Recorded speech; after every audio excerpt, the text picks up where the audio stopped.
Today, we're not just looking at a new piece of tech. We're opening a case file on a new kind of crime. A perfect crime, really. One that leaves no fingerprints, no weapon, no trace. A crime committed by an invisible phantom that lives in the static between worlds. This is the story of quantum poisoning and the ghost in the machine. Just take a moment. Listen. Can you feel it? That's the hum of a new world being born. It is March 2026. And no, this isn't science fiction anymore. This is happening right now. In super-cooled, shielded rooms all over the globe, machines from IBM, Google, and Rigetti are crunching numbers that we once thought were impossible. And these aren't just lab experiments. They're plugged into the cloud, powerful and ready. We are living in the dawn of a new age, the noisy intermediate-scale quantum era, the NISQ era. And the promise is breathtaking. Cures for diseases, solutions for climate change, financial models with perfect precision. But in our rush to build this amazing new world, we've overlooked a tiny fundamental flaw, a dark alleyway where new kinds of monsters can be born. You see, these incredible new machines, these quantum brains, have a secret. They're fragile. They're unstable. Their incredible power actually comes from being right on the edge of chaos. Every single calculation they make is swimming in a sea of natural, unavoidable statistical noise. It's just the price you pay to play in the quantum realm. And somewhere, someone figured out that this noise, this built-in flaw, wasn't a weakness, it was a perfect place to hide. They realized that inside all that static, a saboteur could work completely unseen, their malicious actions looking exactly like the machine's normal glitches. So the real question becomes, how do you catch a killer who looks just like a ghost? Our investigation starts not with a clue, but with the aftermath. We've got two impossible events happening worlds apart with devastating consequences. These are our crime scenes, the first whispers that something is terribly, fundamentally wrong. First, picture the trading floor in New York, a symphony of controlled chaos. And then suddenly, the music just stops. A quantum trading model, the best of the best, starts acting weird. It doesn't just make a bad call, it spirals into pure madness, triggering a flash crash that vaporizes billions of dollars in the blink of an eye. Now jump across the ocean to a quiet hospital in London.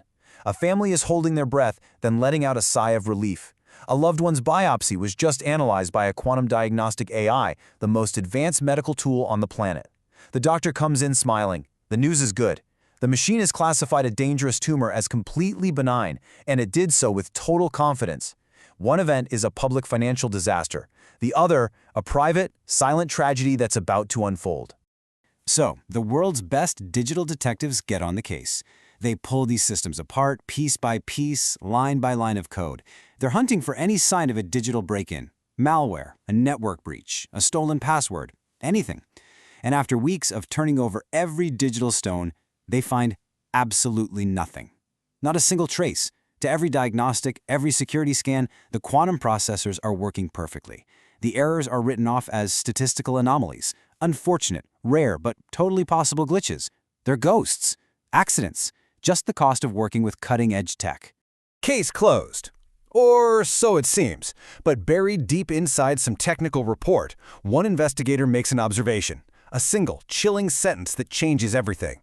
They write that in these machines, and I'm quoting here, the line between natural environmental noise and malicious noise injection is perilously thin. And there it is, the key. This wasn't an accident. It was an attack. The weapon wasn't a virus or some bad code. The weapon was the noise itself. The crime was invisible because the murder weapon was indistinguishable from the air in the room. Okay, so how do you unmask an invisible criminal? You have to look at the crime scene on an atomic level. To really get what happened, we need to understand the world where this crime takes place. We're going inside the quantum heist. The heart of a regular computer is the bit. It's a simple switch, on or off, 0 or 1. But the heart of a quantum computer is the qubit. And the best way to think about a qubit is like a magic coin. A normal coin has to land on either heads or tails, but a qubit, thanks to this wild quantum property called superposition, can be heads, tails, or both at the same time. It's like the shimmering cloud of possibility, right up until the moment you look at it and force it to make a choice. Now this magic coin is described by an equation that looks a little complicated, but the idea behind it is actually pretty simple. The state of this spinning coin is basically defined by just two numbers, alpha and beta. They're called probability amplitudes. Think of them like a secret recipe that decides the coin's tendency to land on heads versus tails when it finally stops spinning. The entire calculation, the whole universe of this machine, depends on alpha and beta being exactly right. And this is where the sheer genius of this crime really clicks. What if an attacker doesn't need to pick a lock or smash a window? What if all they have to do is find a way to whisper to that coin while it's spinning, to just subtly, imperceptibly nudge the values of alpha and beta, shifting the odds by a tiny fraction of a percent? It's not a brute force attack. It's a gentle suggestion, a corruption so small it would get completely lost in the machine's own natural static. And this is the official name of our crime, quantum poisoning. Now, the crucial thing to understand here is this. It is not a cyber attack, as we know it. The attacker isn't going after your data or your files. They are targeting the physical reality of the machine itself. They're corrupting the very pipeline of logic, poisoning the physical laws the computer uses to think. This isn't a ghost in the machine. It's a poison in its blood. So now that we've identified the weapon, corrupted probability, we need to study the killer's methods. It's time to open the profiler's report. Welcome to our gallery of ghost attacks, a chilling look at just how sophisticated these quantum saboteurs can be. Our adversary has three main styles. First, there's the brute. This is physical sabotage, but with the precision of a surgeon. The attacker zaps a single, specific qubit with a targeted energy spike to carefully break it. The system is designed to handle this, so it just reroutes calculations through other, less reliable qubits. The attacker hasn't crashed the system, they've just forced it onto a noisier, bumpier road where it's easier to influence. Second, we have the artist, who uses a technique called a little is enough, or ALIE. Here, the attacker painstakingly tweaks thousands of pieces of training data, making changes so tiny they're invisible on their own. But all those whispers add up to a roar, slowly teaching the AI the wrong thing, poisoning its mind from the inside out. And finally, there's the ghost's masterpiece, malicious calibration. An attacker with access to the machine's maintenance routines just calibrates the qubits ever so slightly wrong. And this is what makes it the perfect crime. This attack looks almost exactly like the natural, expected decay of an aging quantum chip. And all these methods can be used to create the ultimate stealth weapon, the quantum backdoor. Think of it as a sleeper agent planted deep inside the quantum system. It lies completely dormant. The machine will pass every diagnostic, every security test with flying colors. It looks perfect. Until a very specific secret trigger is activated. A trigger known only to the attacker.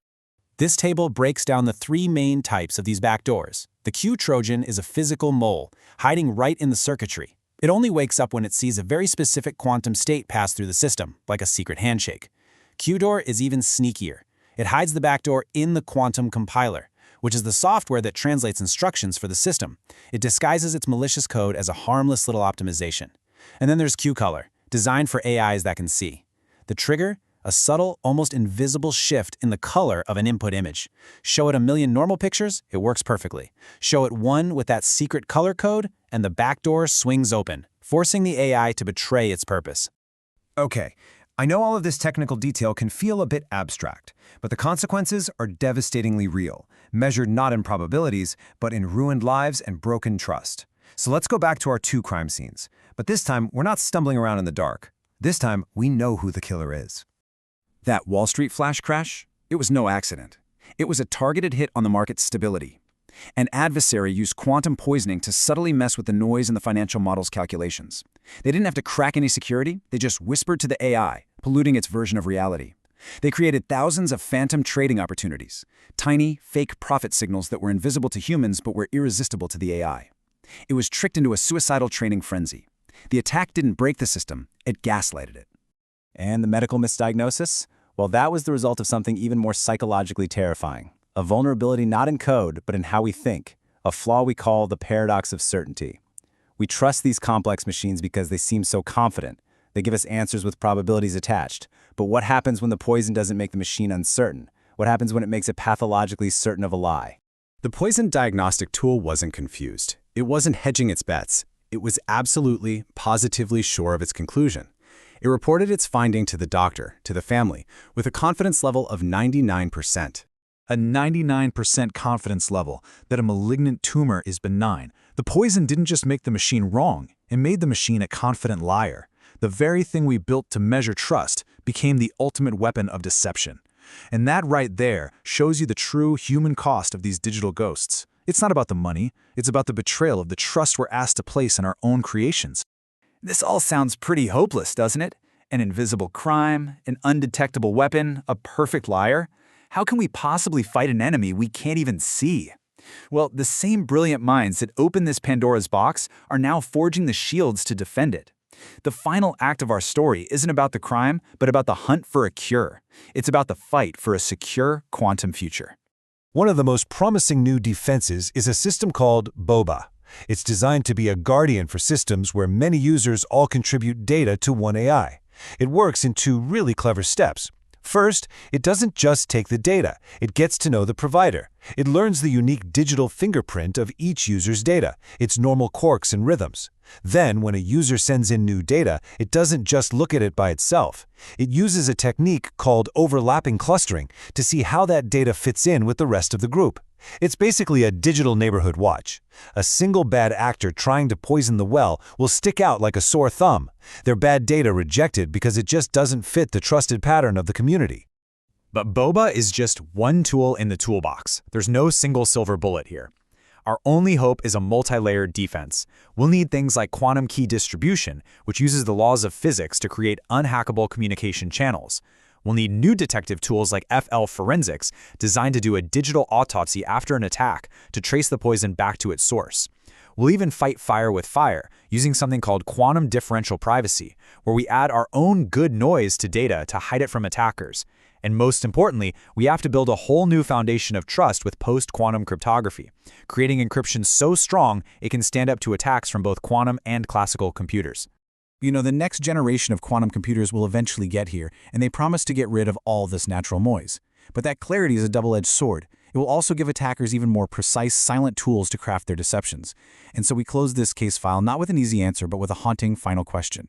In a future powered by these incredible machines, a world built on probability and possibility, will we ever be truly certain that what we are seeing is the truth, and not just the echo of a ghost? Go on a watch marathon of our playlist with friends and colleagues to become a cybersecurity expert. And don't forget to subscribe to this channel, like and share this video with someone you deeply care about to have a foolproof cyber defense.